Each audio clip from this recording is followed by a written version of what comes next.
To inspect or replace the drive belt on a Polaris Titan, follow these steps.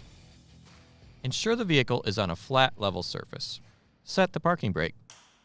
Release the rubber strap and turn the 2 quarter-turn latches on the left side panel. Pull the side panel out and lift up to remove. Remove the clutch spreader tool from the panel trim. Turn the latches on the spare belt holder and pull out to remove. Take note of the drive belt direction of rotation.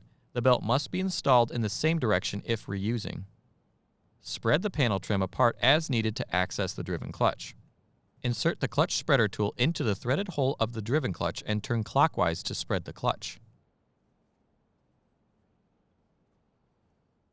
Carefully walk the belt off the driven clutch and remove from the drive clutch.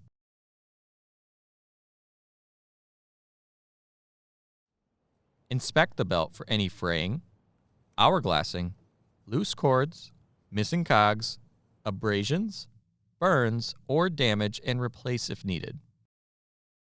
Clean the area around the clutches thoroughly. Warning: failure to remove all debris when replacing the belt could result in vehicle damage, loss of control, and severe injury or death. If replacing the belt, clean with a mixture of warm, soapy water and ensure the part number on the belt is facing outwards when installed. Loop the belt over the drive clutch and begin to walk it over the driven clutch sheave.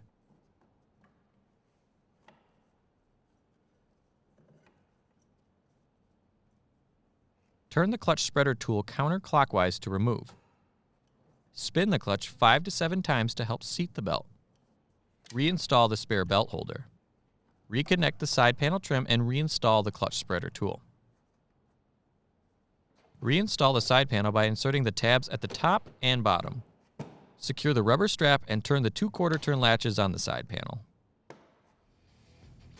For more information, see your authorized Polaris dealer or visit Polaris.com.